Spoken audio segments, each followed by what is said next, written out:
gimana kabarnya nih Pak? Alhamdulillah, terima kasih banyak sekali untuk Kami yang kesempatan datang terima ke kasih. sini. Ya. Satu kehormatan bagi saya yang luar biasa. Suatu kehormatan bagi kita menerima Pak Wahyu dalam episode podcast ini Pak. Terima kasih. Sibuk apa nih Pak sekarang Pak? Alhamdulillah sekarang saya itu walaupun di Australia masih ada sangkutan dengan Indonesia. Saya ada kerjasama dengan orang di Sydney untuk jualan kopi Aceh. Kopi Aceh? Iya, itu datangnya dalam keadaan mentah dan kita jual ke roasters di sini. Oh, masih green bean gitu ya Pak? Green bean, ya. Oh, okay. Dan itu benar-benar luar biasa. Itu produk Indonesia hampir jual diri sendiri itu kopinya. Itu dikasih bilang, ini kita ada kopi dari Sumatera. Wah, langsung matanya jadi gede lihatnya. Maka itu luar biasa ini, saya salut sama ini orang Takengon ya, Aceh untuk produksi kopinya sudah. Emang jadi ini ya, berarti banyak yang pengen biji kopi itu ya berarti ya? Betul. Ya, kopi-kopi yang perusahaan kopi besar di sini itu memang mereka itu senang sekali dengan produknya kopi Takengon, luar biasa. Luar biasa. Ya, jadi sebelum mulai ngobrol saya sekali lagi ingin mengucapkan terima kasih nih Pak telah datang di rumah kami ini, di kantor kami untuk melakukan podcast episode pandemi ini. Ya, saya juga berterima kasih. Terima kasih banyak Pak. Episode Ramadan, episode pandemi lagi saya salah. Ya, jadi ini Pak. Tapi masih pandemi kan? Masih pandemi sih sebenarnya, tapi ya episode Ramadan di saat pandemi mungkin lebih baiknya. Ya. Jadi ini Pak, Wahyu Soeparno Putro. Boleh nggak sih Pak diceritakan nih Pak? Bukan orang Jawa ya. Bukan orang Jawa, saya Pak nyobanya keras banget saya, ketahuan jadinya.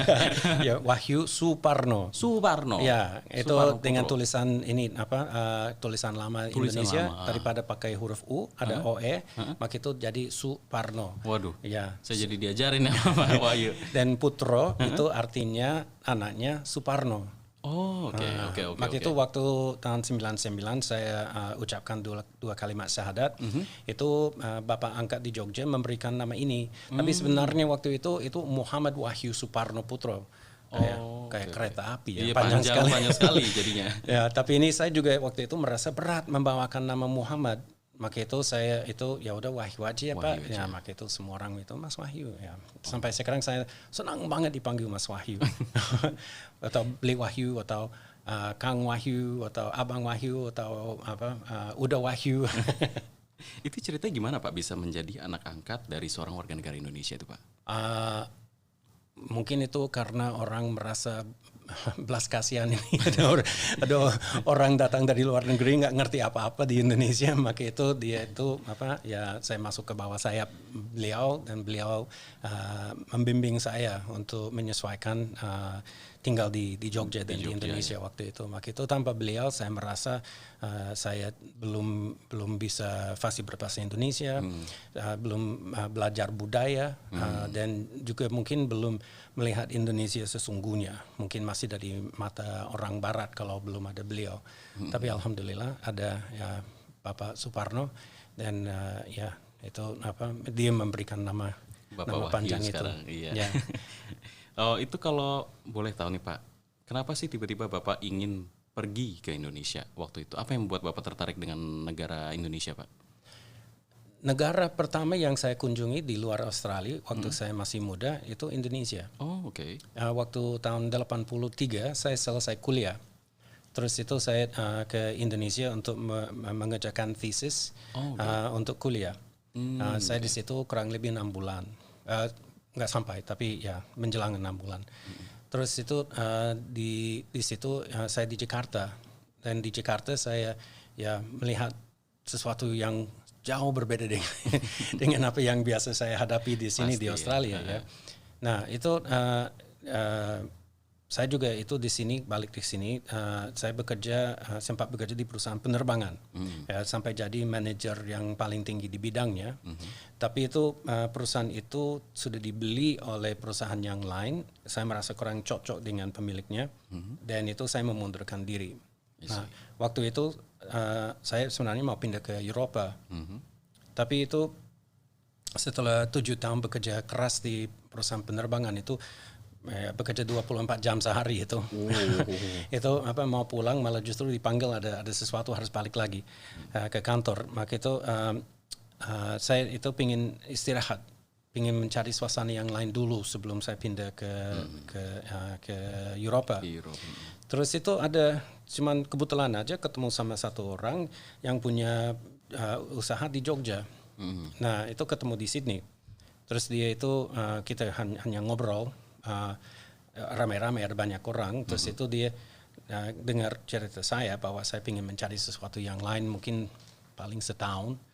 Dia ajak saya untuk ikut kerja sama beliau di Jogja. Maka itu saya pikirnya ya why not cari sesuatu suasana yang baru ya. Ya baru.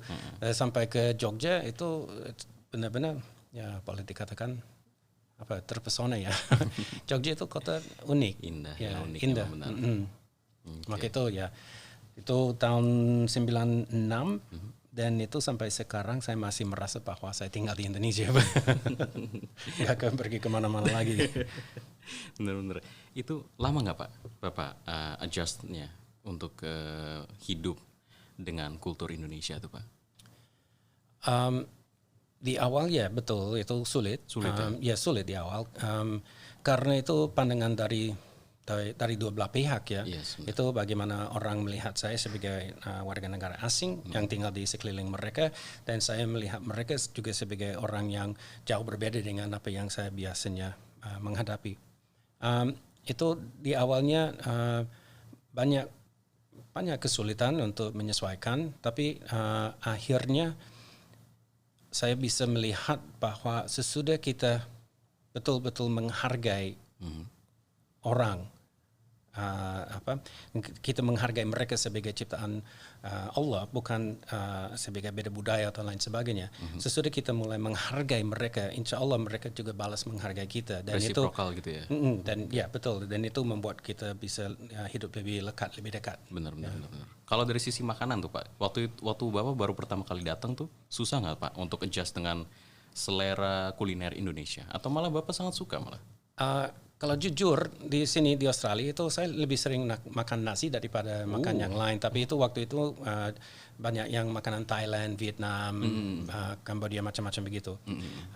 Nah itu waktu saya pindah ke Indonesia pertama kali saya ingin coba segala-galanya. Sampai itu akhirnya jadi sakit. Jadi sakit, benar-benar sakit berat itu dan membuat saya sedikit takut dengan makanan yang umum.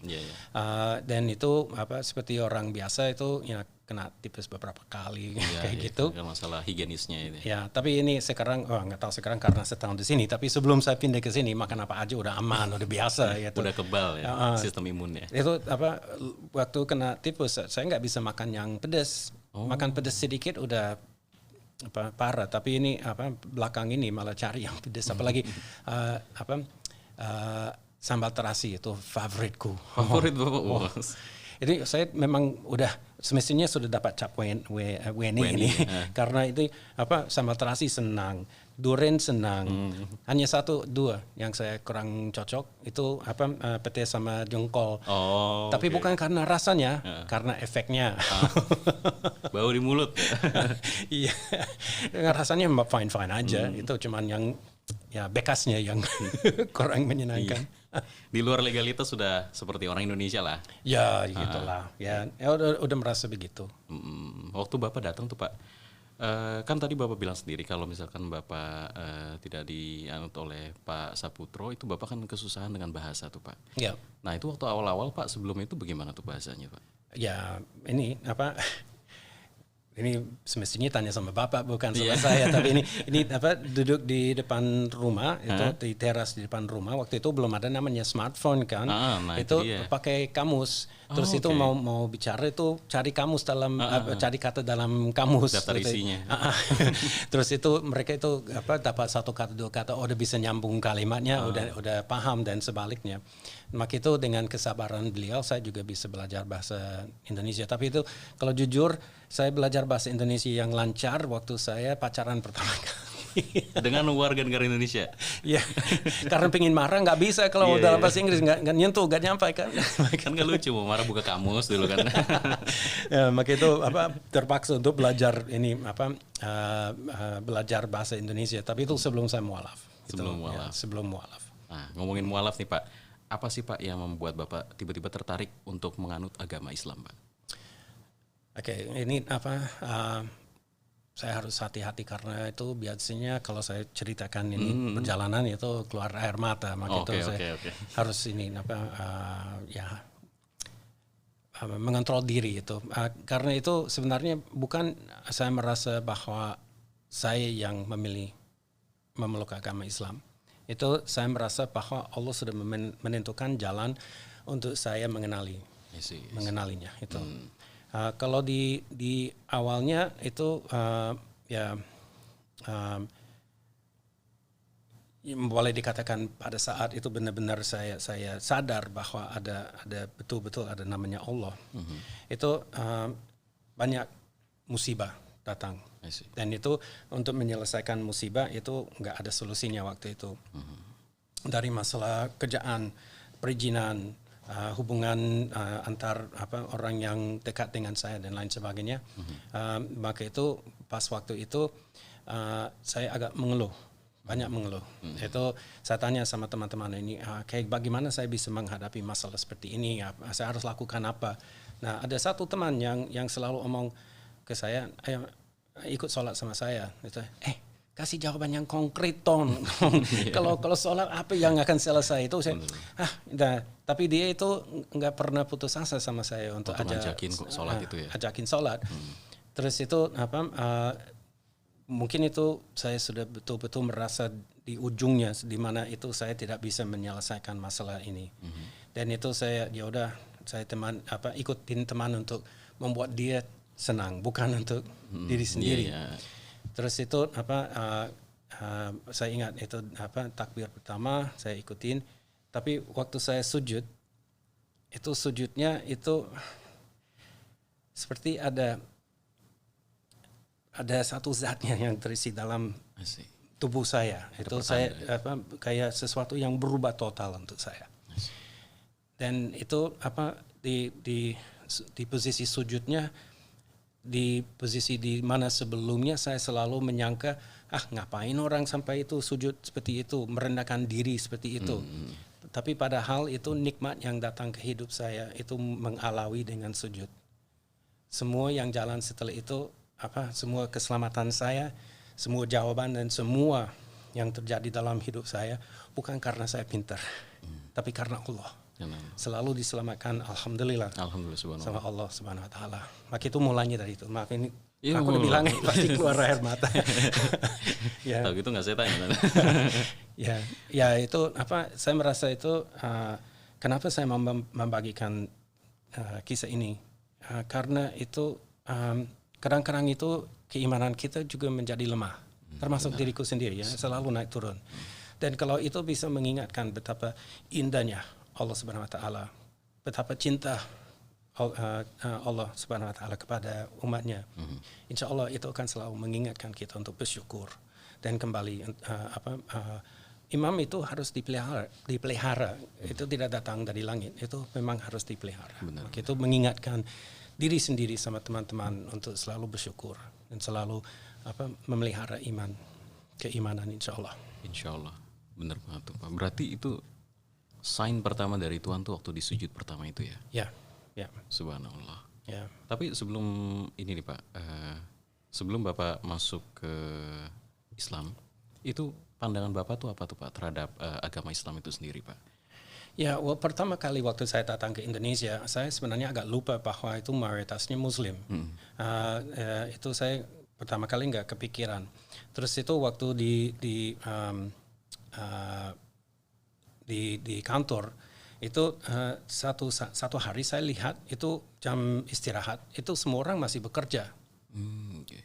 Terus saya tanya sama teman di kantor itu, kenapa mereka masih bekerja? Ini udah jam istirahat. Mereka bilang mereka lagi puasa. Dan itu waktu itu saya nggak ngerti ada namanya puasa untuk kaum Muslim. Itu kalau di Australia semua yang dimunculkan untuk Islam itu pasti yang keji dan kejam. Karena itu media luar memang hanya pingin itu yang ditunjukkan.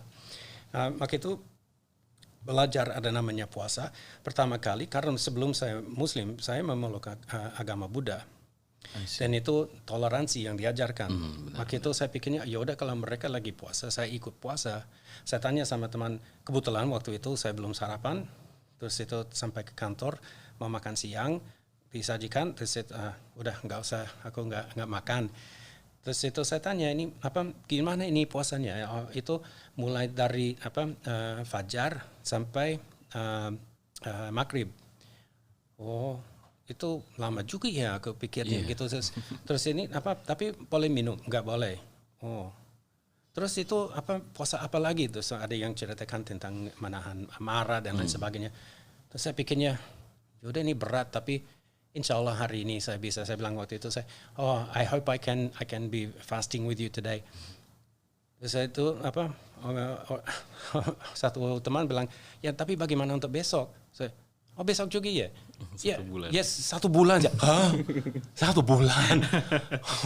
Canda kali. Kok bisa 1 bulan? Tapi itu menimbulkan pertanyaan dalam pikiran saya.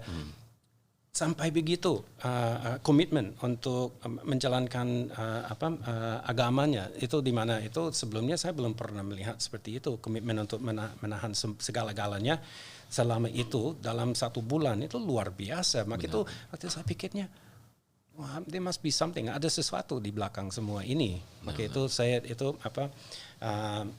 mulai berpikir lebih positif tentang agama Islam waktu itu. Agama Islam itu. Ya, alhamdulillah. Ya. Saat Bapak masuk ke agama Islam itu, Pak, apakah ada yang against atau ada tantangan terberat itu apa tuh, Pak? Tidak ada sama sekali. Semuanya suportif. Ini mudah sekali bagi saya. Ini pertama itu saya sudah dewasa, pilihan saya, ya itu terserah saya mau bagaimana dalam hidup saya. Itu tidak ada yang keberatan sama sekali. Malah justru itu kalau di Jogja, di lingkup saya di situ mereka semuanya suportif malah. Sangat suportif, sangat senang. Sangat suportif. Iya, ya alhamdulillah. Alhamdulillah. Terus Bapak mendalami agama Islam itu gimana tuh Pak caranya tuh Pak? Apa dari teman-teman atau bagaimana tuh Pak? Ya, ini awal pertama kali waktu sebelum saya mengucapkan 2 kalimat syahadat, saya pikirnya saya harus belajar lebih banyak tentang namanya agama Islam. Terus itu ada tetangga yang itu ustadz, saya tanya sama ustadz beberapa pertanyaan, terus teman, terus itu mencari narasumber yang lain untuk menanyakan. Itu kadang-kadang ada yang berjenggot itu kita bilang itu RCTI ya, yang rombongan celana tinggi Indonesia itu. Terus saya tanya sama mereka, tanya banyak itu tentang agama Islam karena aku pengen tahu, aku harus benar untuk ini memeluk agama Islam. Tapi semakin saya tanya, semakin bingung saya. Itu serius, itu semakin bingung karena satunya omong begini, satunya omong begitu, satunya omong begini. Terus itu saya pikirnya, wah ini susah ini. Terus ada yang ngasih saya itu Al-Quran dalam bahasa Inggris. Terus itu ini keajaiban Al-Quran. Itu saya buka Al-Quran dan itu buka di An-Hajj kalau saya nggak salah. Terus itu langsung di surat yang menulis bahwa agama itu mudah.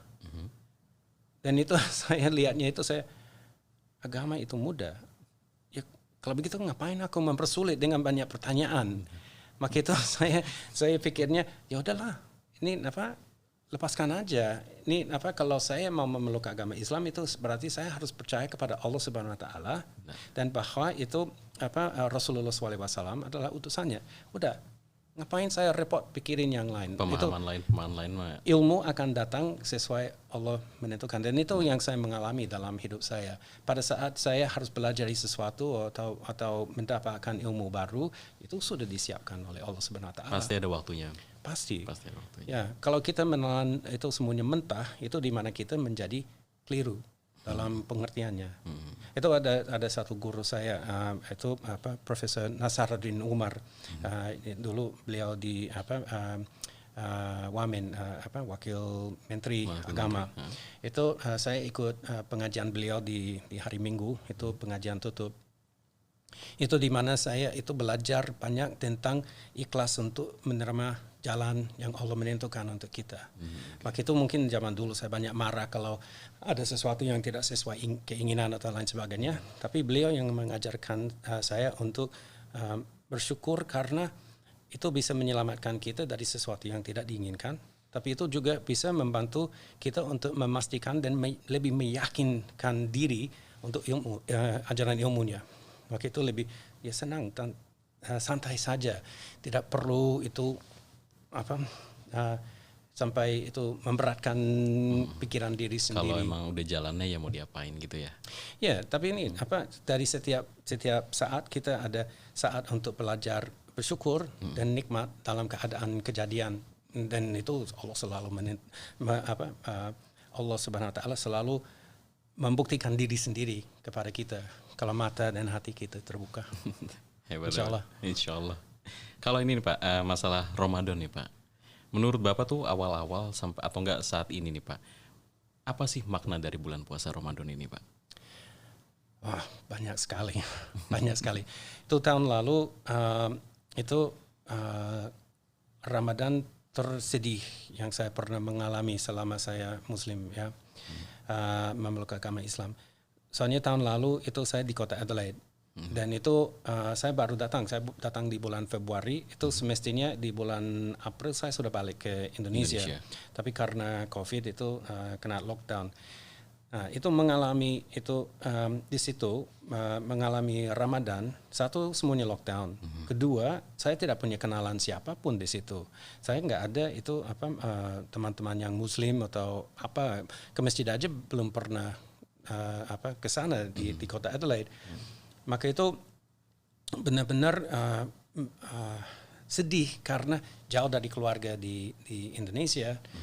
Itu saya punya anak 3, punya cucu di Indonesia itu di sini itu cuman di rumah aja. Benar. Terus ini sahur sendirian, itu buka puasa sendirian, sholat tarawih sendirian, sampai sholat id sendirian itu tapi ya kembali lagi untuk pikir, ini ada sesuatu yang saya harus belajar melalui keadaan seperti ini. Keadaan sulit itu. Ya, maka itu saya harus lebih fokus untuk menjalankan ibadah yang benar, baik dan benar.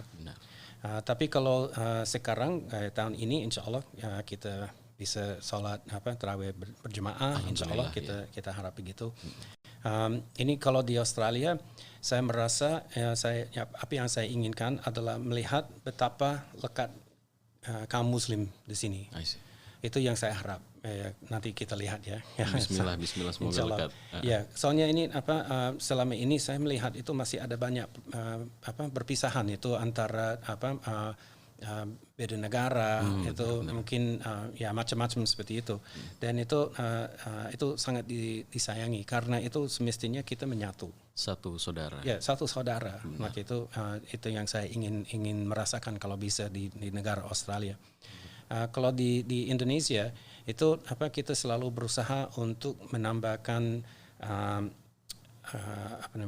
menambahkan ilmu, menambahkan penjagaan ini hati dan pikiran, dan ini ya jangan sombong. Itu pernah berapa tahun lalu itu saya pikirnya tahun ini gampang sekali nih Ramadan. Apa yang terjadi di 2 minggu akhir saya kena flu. Tapi itu saya salah sendiri omong itu gampang, itu kok sombong ya. Jadi maka itu diberikan teguran dari Allah Subhanahu wa taala. Maka itu ya syukurlah ini diajari jangan sombong itu menghadapinya, harus rendah hati, harus melihat bahwa kita selalu bisa memperbaiki diri sendiri. Tapi yang paling itu setel kembali ibadah kita.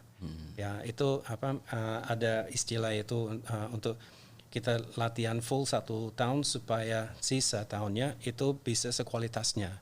Maka itu jangan mundur, jangan mundur lagi itu. Maka itu kalau sholat subuh di masjid, sholat subuh di masjid. Kalau sholat itu maghrib di masjid, ya sholat maghrib di masjid.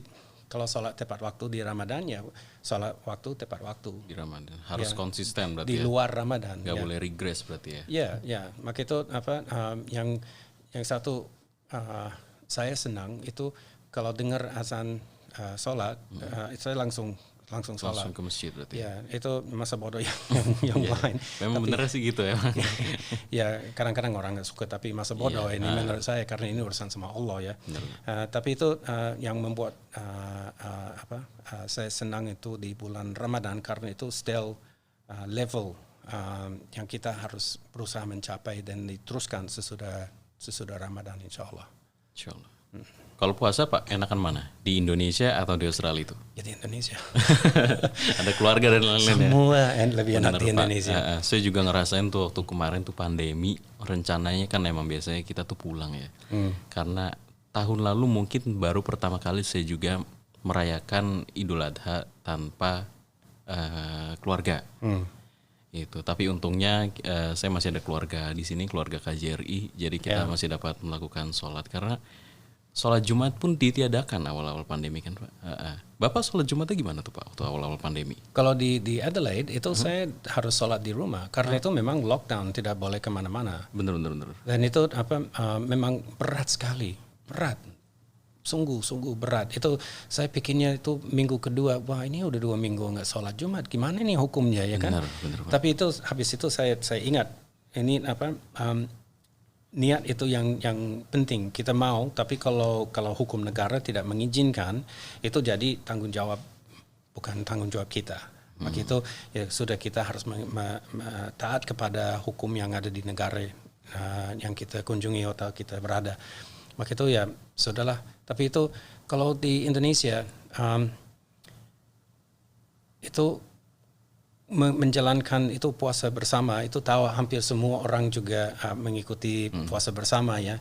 Maka itu yang suasana untuk menyatu itu betul-betul luar biasa. Kerasa banget. Ya, ini kalau zaman dulu itu naik bis pulang ke Bekasi, saya tinggal di Bekasi ya. Itu orang mau buka puasa itu kalau ada air dibagi. Iya, pasti. Itu kalau ada kurma dibagi atau apa dibagi ya kan. Bukannya ini gue yang makan itu ya udah. Itu jadi keluarga. Iya betul, keluarga. Itu enak sekali. Terus itu setiap Idul Fitri saya biasanya merasa sedih. Biasanya itu berat nih Idul Fitri itu habis sholat Id saya biasanya pulang nggak mau kemana-mana saat di rumah aja karena itu saya merasa itu kehilangan itu ya momen untuk kita betul-betul menyatu ini umat Muslim di Indonesia itu sedih saya karena itu kayak itu rasa kehilangan. Berarti Bapak udah nggak sabar nih ntar lagi kita mau Ramadan nih. Insya Allah.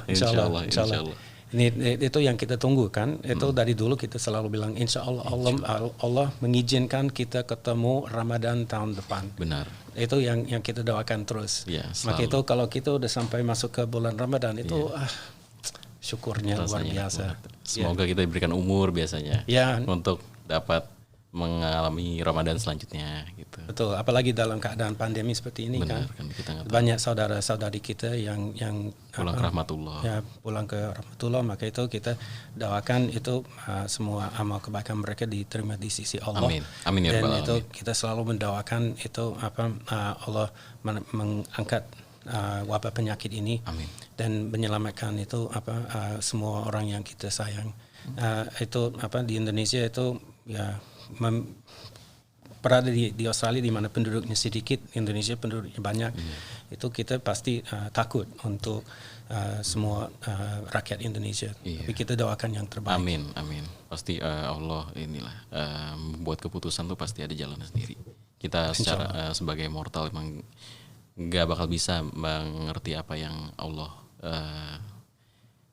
kasih jalan, tapi yang namanya Tuhan itu pasti jalan selalu benar. Betul.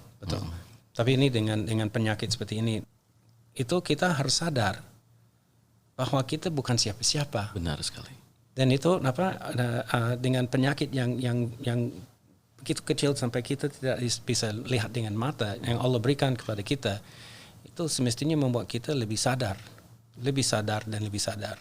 bahwa ini semua di tangan Allah Subhanahu Wa Taala. Bahwa kita dikasih nyawa saat kapanpun dan juga bisa ditarik juga kapanpun, karena kita emang asalnya dari Allah Subhanahu Wa Taala. Emang kita ini bukan apa-apa di mata. Tapi selama kita masih bermanfaat bagi orang lain, Amin. kita mohon memperpanjang umur. Tapi itu masih tetap kita kembalikan kepada Allah untuk memutuskan. Benar-benar. Kalau misalkan Bapak selama ini Pak di Australia itu, menurut Bapak pandangan warga negara Australia terhadap orang-orang Muslim atau Islam secara general itu bagaimana Pak pandangan mereka? Itu kalau jujur saya jarang bergaul sama orang Australia. Kalau jujur ya, karena itu saya sudah merasa asing di negara diri sendiri. Jujur, ini saya agak sulit untuk berbaur dengan orang Australia.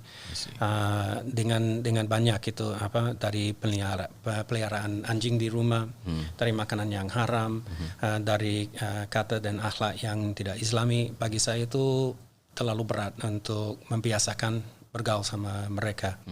Maka itu di sini itu saya biasanya berusaha bergaul sama orang Indonesia karena itu juga mengobati kangen Indonesia sedikit.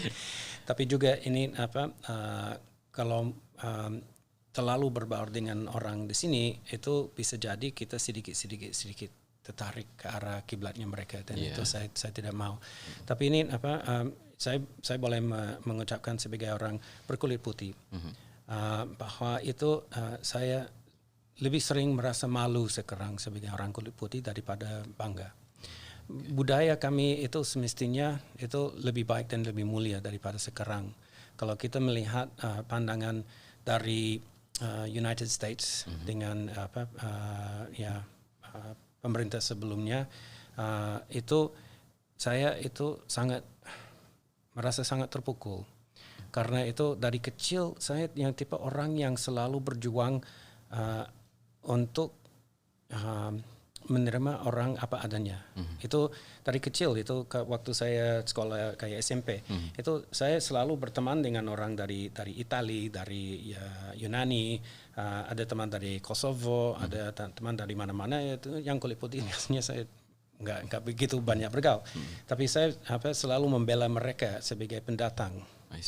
Dan itu di mana-mana itu kalau orang rasis atau orang diskriminatif itu saya biasanya membela orang itu. Saya tidak senang orang itu dari pandangan merendahkan seseorang.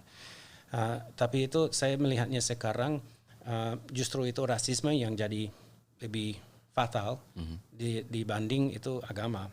Kalau sebelum zaman ini itu memang lebih banyak ke agama, tapi sekarang saya lihatnya lebih banyak ke rasisme dan diskriminasinya. Ya. Itu ya. Tapi ini kadang-kadang kita harus mengintrospeksi diri sendiri juga ya. Ini kita harus kita tidak bisa mengatakan bahwa orang lain rasis kalau kita juga menggunakan kata, kalimat atau tindakan yang rasis. Benar. Kadang kita emang secara sistematis kita diajarin untuk menjadi masyarakat yang rasis tanpa sepengetahuan kita. Jadi kita harus introspeksi diri sendiri, apakah apa yang kita telah lakukan selama ini benar. Kalau enggak ya kita harus tahu kalau itu harus dibenari. Itu yang paling membuat saya sedih. Kalau saya jujur, paling membuat saya sedih. Karena itu saya tahu 99% masyarakat Indonesia tidak punya niat jahat atau tidak baik. Ya, itu rata-rata itu hati orang Indonesia itu memang tulus dan bersih. Dan menghadapi dunia luar itu sering terjadi kekeliruan untuk komunikasi karena diajarkan seperti itu. Benar. Bukan karena mereka berniat untuk merendahkan atau menjatuhkan. Benar. Tapi itu saya paling sering berbunyi ini kalau saya kayak ini contoh saya dipanggil bule. Saya paling berbunyi untuk saya tidak terima. Kenapa? Karena itu saya tidak ingin warga negara Indonesia dijatuhkan oleh orang luar karena menggunakan kata yang bisa dianggap rasis. Benar. Nah, itu bukan karena saya mau menjelekkan orang Indonesia ya. Ini jadinya begini. Saya dari 96 tinggal di Indonesia. Saya belajar bahasa Indonesia. Saya belajar budaya Indonesia. Saya juga itu punya keluarga dan punya banyak teman orang Indonesia. Itu hati saya ada di Indonesia. Maka itu saya menghargai semua rakyat Indonesia. Maka itu saya cuma pingin satu. menghargai usaha saya selama itu. Itu aja. Jangan panggil bule. Ya, ini kalau dipanggil bule itu menyatukan saya dengan semua orang kulit putih di seluruh dunia. Dan itu biasanya pandangan yang muncul pertama itu minum, yang nakal-nakal, yang enggak, ya. Yang Padahal Pak Wahyu ini sebenarnya udah secara hati ada di Indonesia udah. Oh, sangat dari zaman dulu. Iya, tapi saat mereka bilang bule itu jadi kayak stereotip lah keluar. Betul. Ya. Kalau itu yang panggilnya Mr. Bule itu gaya dipukul kiri kanan. Itu double damage. Ini saya paham. Maksudnya tidak untuk rasis atau menjatuhkan, tapi diajarkan bahwa itu kata yang wajar. Tapi itu kalau kita kembali ke Al-Quran, itu juga ada di Al-Quran itu panggilan itu jangan mengolok-olok kaum yang lain. Karena bisa jadi yang diperoleh lebih baik daripada benar sekali. Yang melolok. Itu panggilan yang seburuk-buruknya fasik setelah beriman adalah panggilan yang buruk. Orang yang tidak bertobat adalah orang yang zalim. Nah, kalau begitu sudah tercampurkan saya ngomong ini Al-Quran yang ngomong. Maka itu kalau kita memanggilkan orang harus hati-hati. Jangan memanggilkan dengan tanpa pikir. Bagaimana kalau mereka panggil kita dari penampilan, ya itu pasti sakit. Benar. Karena menyatukan dengan bukan dari nama tapi dengan ya berjuta-jutaan orang lain, berarti you don't respect me, tidak menghargai saya seseorang. Ya, maka itu saya cuma pikir begitu. Ini kalau bisa diperbaiki yang masalah seperti itu, saya rasa itu lebih baik. Ya. Tahu kan kalau di Australia nggak pernah itu orang Mister kan? Iya, nggak pernah. Nama langsung nama. Tapi kok di Indonesia masih diajarkan begitu, saya sampai guru senang dipanggil Mister. Saya paling kalau di sekolah anak saya biasanya protes. Ini Indonesia, kamu bapak. Bapak, benar. Kalau kamu itu ke negara saya dan merasa bahwa itu wajar untuk dipanggil Mister, terserah. Tapi di Indonesia kamu bapak. Benar. Menghargai bahasamu, menghargai negaramu terlebih dahulu. Benar. Ya. Mereka diajarin gitu, tapi mereka sendiri nggak tahu kalau itu sebenarnya kurang baik. Ya, maaf ini jadi ceramah. No, nggak apa-apa. Emang kita yang kita cari pandangan dari Bapak Wahyu. Ya, itu betul-betul satu kehormatan bagi saya. Kalau dipanggil Pak Wahyu, Mas Wahyu, Bang Wahyu, Kang Wahyu, udah Wahyu apa aja, bagi saya itu saya pingin meluk orang yang manggil saya begitu. Daripada itu Mister berarti ya maaf ya, kamu orang sana bukan orang kita. Ya, begitulah datang dari rasa cinta, bukan dari rasa benci atau tidak senang ya. Datang dari rasa cinta, maka itu pingin tolong dong, aku boleh menyatu sama kamu enggak? Kalau ngomongin introspeksi diri nih Pak, kalau menurut Bapak apakah sih ada yang ini perlu dibenahi dari sisi Muslim di Indonesia dan Muslim di Australia menurut Bapak saat ini? Ya, kalau Muslim di Indonesia saya merasa itu adalah sesuatu yang di luar kapasitas saya untuk menyampaikan. Hanya karena itu kita bicara tentang mayoritas di negara Indonesia. Dan itu saya rasa itu orang Indonesia sendiri sudah tahu apa yang jalan dengan baik dan benar, apa yang belum. Itu kecerdasan orang Indonesia tidak perlu diragukan. Kalau di Australia itu saya hanya kembali lagi ke yang saya ucapkan tadi, itu yang masalah terpisah. Itu yang kaum Turki sendiri, yang kaum Lebanese sendiri, yang Bangladesh sendiri, yang Indonesia sendiri. Itu yang kadang-kadang membuat saya sedih, tapi sedikit bisa paham karena itu mereka itu mungkin lebih enak dengan bahasa di negaranya diri sendiri, dan itu mungkin bisa merasa mereka dapat ilmunya kalau dalam bahasa mereka. Itu saya paham. Tapi itu kadang-kadang pikirnya gimana ya kalau itu kayak Lakemba bisa bikin satu masjid yang besar sekali, betul-betul besar sampai semua bisa datang untuk salat di situ daripada terpisah. Ya, sebagian di sini, sebagian di sana, sebagian. Biar bisa akulturasi karena kita ini sebagai satu Muslim. Betul. Dan mengajarkan toleransi ya antar kita juga. Benar. Ya. Karena kan walaupun kita sama-sama Muslim, mereka dari negara yang berbeda, kita punya value yang berbeda. Betul. Mungkin kita bisa belajar dari sesama Muslim yang bukan dari negara kita. Betul. Tapi ini satu yang saya biasanya sholat Jumat di Lakemba. Itu membuat saya sedih itu saya nggak pernah melihat orang kulit putih selain saya di sana. I see. Itu saya itu bertanya, kok bisa jadi begini ya? Why? Kenapa? Itu bagi saya itu tidak masuk akal. Kalau di kayak di Singapura, di Malaysia itu campur aduk. Itu orang pasti. dari mana-mana ya kan. Nah kalau di Indonesia itu ya lebih sering itu hanya saya. Tapi itu karena membawa acara televisi yang religi, orang udah nggak kaget lagi. Tapi kalau di sini itu kadang-kadang masuk saya. Sama sekali nggak ada. Ngeliatin saya kayak ngapain dia ke sini? Gitu. Dikira salah. Salah masuk kali atau apa. Tapi ya cuek aja karena saya di situ bukan untuk mereka kan, saya di situ untuk Allah Subhanahu wa taala. Tapi itu saya melihat itu kita kaum muslim di Australia mungkin perlu sedikit lebih banyak public relations ya. Untuk orang yang non muslim untuk belajar tentang agama Islam, insyaallah. Kita tunjukkan kiblat kita gitulah. Iya. Itu pintu semestinya terbuka, tapi ini saya juga paham kenapa itu nggak bisa terbuka karena itu masih banyak rasis. Dan itu kalau dulu kita semua takut dengan ISIS, sekarang malah justru kita takut dengan yang berkulit putih yang right wing itu. Itu maka itu saya I don't know. Susah sih, emang udah mendarah daging sih sini, tapi insyaallah lah. Terlalu banyak itu rasa benci itu orangnya itu dari semua pihak seperti itu.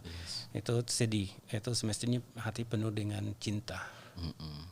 Kenapa kita malah takut sama orang-orang yang di kita tuh dalam satu negara gitu ya? Itu kan saya pernah pikir juga ini lagi sholat Jumat. Bagaimana kalau ada mereka masuk ke sini? Itu apa yang saya bisa berbuat? Kan? Saya pernah pikir begitu. Tapi ini agak lucu juga ya, harus serahkan semua kepada Allah. Itu urusan Allah Subhanahu wa taala. Kita harus fokus ke ibadahnya aja. Betul. Tapi itu kadang-kadang saya juga pikir begitu, saya ini aneh ya. Dunia memang aneh. Aneh sekarang. Sudah banyak yang tidak masuk akal. Tapi ya itu seperti itu kita harus serahkan kepada Allah. Tidak ada banyak yang kita bisa lakukan. Yang kita hanya bisa lakukan ya itu ibadah sebenar-benarnya. Ya, memperbaiki diri sendiri. Benar. Ya, meluruskan ibadah, keimanan diri sendiri. Benar. Hanya itu. Untuk yang terakhir nih Pak, ada nggak yang Bapak mau kasih sampaikan kepada kaum Muslim Indonesia yang sedang menonton podcast ini Pak? Di Indonesia ya? Boleh muslimin yang di Indonesia sekarang, boleh kaum muslim Indonesia yang sekarang sedang belajar di sini gitu. Oke. Satu itu kalau di Indonesia ya, itu kita harus betul-betul bersyukur di Indonesia. Karena itu untuk ketemu daging halal itu mudah sekali. Untuk ketemu masjid untuk sholat itu mudah sekali. Untuk kita menjaga aurat atau menjaga dari sesuatu yang haram itu jauh lebih mudah kalau di Indonesia. Kita tidak perlu ke kawasan yang kita tahu itu ada yang di luar kebaikan untuk kita. Maka itu di Indonesia untuk menjalankan agama Islam dibantu, dipermudah. Tapi jangan mempersepelekannya. Jangan anggap bahwa ya udah kita jalanin aja sehari-hari enak. Itu tetap harus kita menantang diri sendiri untuk menambah ilmu, untuk menambah keimanan, untuk menjaga. Karena itu bisa ada sesuatu yang kita diajarkan itu keliru. Dan kita harus berani untuk berbuat lebih baik. Kalau di Australia, itu saya hanya bisa kembali lagi untuk berharap bahwa itu kita kaum muslim betul-betul menyatu dan saling menjaga, saling membantu, saling memeluk antar suku, antar bangsa, dan itu tidak mengasingkan atau merasa beda hanya dari penampilan. Itu sesuatu yang membuat hidup kita kaya raya, memeluk budaya dan ini asal dari orang muslim yang lain.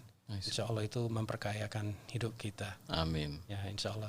Tapi yang satu please dong aku mau pulang ke Indonesia. Kita semua juga pengen pulang nih Pak, staff-staffnya nih. Gak sabar ini apa kalau saya punya anak waktu saya berangkat dia masih 14 tahun, dia sudah ulang tahun ke-15, sebentar lagi mau ulang tahun ke-16, itu waktu tidak bisa dikembali lagi. Benar. Itu dan saya berangkat itu cucu masih umur 1 tahun, sekarang udah 2 tahun plus, itu sekarang udah bisa jalan, ngomong segala macam itu. Kehilangan momennya. Kelewatan semua. Iya, terlewat momennya. Itu juga warga di sekeliling saya itu semua nanyain, seperti saudara sendiri itu apa betul-betul itu apa suasana yang saya tidak dapat di sini. Maka itu kalau saya bisa pulang secepatnya itu ya Allah please itu apa saya tidak pernah akan mensia-siakan satu momen di pulang lagi. Itu setahun di sini udah merasa kayak tersiksa. Betul-betul tersiksa. Ya setahun lebih. Tapi ya Indonesia itu apa orang Indonesia harus bangga lah. Atas bangga. privilege ya. Ya bangga dengan negara diri sendiri, dengan rakyatnya, dengan budayanya, dengan lihat ikat yang ada di meja di sini aja itu kalau orang di sini lihatnya mereka ini sesuatu yang wow luar biasa istimewa ya kan. Dan memang benar itu luar biasa istimewa, tapi kalau kita lihatnya setiap hari udah jadi biasa. Benar sekali. Nah, maka itu kalau orang Indonesia itu merasa seperti kita ya keluar dari Indonesia begitu lama itu kangennya itu sambalnya nggak pernah rasa kayak di Indonesia kan. Seenak-enaknya masih nggak seenak yang nggak se-original yang di tempatnya. Ya, maka itu ya Indonesia itu sudah menjadi bangsa yang saya sangat cintai. Maka itu pengen pulang. Kita doa aja Bismillah insya Allah kalau wabah ini akan diangkat secepat mungkin. Amin. Semoga kedua negara nggak ada lockdown lagi lah. Amin. Saya juga ini sama pengen pulang. Ya nanti kita ke warteg kalau pulang ya. Makan barang di nanti saya traktir Pak. Insya Allah.